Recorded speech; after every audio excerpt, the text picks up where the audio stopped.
This is the Big O Show.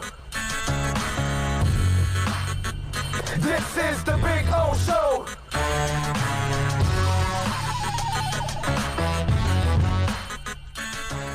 We've got there. Big O, Canes versus Clemson. Are you convinced that the Canes are back? And what do you think the Canes can do to get the win? Joe, they're not even close to being back. Okay? Let's now not get ridiculous now, okay? You know, just be in the game. Give them a game, right? And that doesn't mean you're back either. Okay? But it would be nice if they can be somewhat competitive with Clemson. That's all I'm asking for. I don't know. Well, no, I do know. But because it's kind of like the same thing with Marino and getting the next quarterback, we're like dying to get to it already. And we're all dying for the U to get back. And every time there's like a monicum of success, we want to start, hey, is the U back? And I don't know how you can even come back.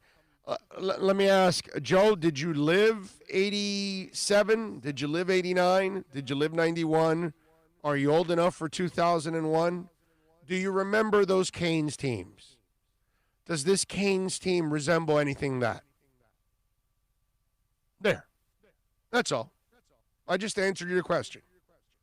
Okay? So when you see these Canes teams resemble 2001, okay, 97, 90, no, I'm sorry, 87, 91, 85, no, not 85, 83, right? 83. 83, 87, 89, 89, 91, 01. 86. Okay? 86, 88. Yeah, 88. When you see them resemble any of those teams and they look as good as those teams, now the question, does this team, is it equal to any of the championship teams in the past or even the teams that were in championship games? Because I still think to this day the 86 Canes are the greatest UM team ever, the one that didn't win the title in the Fiesta Bowl. Please tell me, any of those teams there resemble those teams? Tell me. I want to know. The 88 team, it's the Notre Dame loss. Right now, I'm just. That's it. You know. Joe says, "Yes, sir. They. I agree. Just wanted your thoughts." Huh? No, that's not what I asked, bro. Answer that. That's what I want to know. And when you see that, that's when they actually are back. If they can't compare to those teams, they're not back. They're not even close. Let's remember, what is it, how far back can we go now? 5, 4, 6 times we played Clemson. Yeah. We have gotten our asses waxed. Yeah. Like it's not even 30, close. 40, okay? It's not even close. If we're within 14 points, it's a huge improvement. Yep. Which is pretty sad. Yep.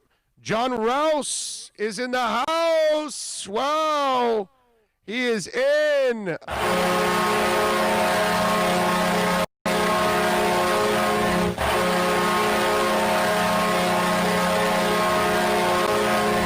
Haven't seen John Rouse in a while. Getting a little worried about you, man. No, he wasn't like all last week. I don't think I saw him on the chat board at all. And he sends us a super chat with a sticker, a new sticker. I've never seen that sticker before. Thank you, sir. Appreciate it. Anthony says Leighton Tunsil, or you mean Laramie Tunsil, I'm sorry, has given up no sacks, no penalties. Austin Jackson has 1 penalty, no sacks allowed. Right now we're saving $30 million a year and have a first and second round pick for 1 penalty every 3 games. I think that's a pretty good trade-off, Anthony. I think that's called a great front office when you can trade your left tackle, immediately draft another, and have 2 extra picks to go along with it. I love something, man? Tunsil, penalties got exposed. Chief just looked great and are too good. So many weapons. I'd like to see Finns get that many weapons for 2 recruiting classes, and we can't lose more than 2 games a season. We're still 2 to 3 years away. And you know, to me, it's not this top 10 recruiting class crap, because I've seen plenty of teams that have top 10 recruiting classes and they don't win. It's having great recruits, but it's developing them, developing the talent, the scheme, everything, the culture, all of that goes with it. It's not just the players. The players walk into Alabama, and they're better because they went to Alabama.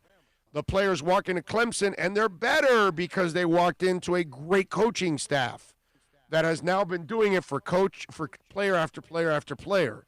That's where we've got to get to. It's not so much who you recruit. It's who's also coaching and developing those recruits.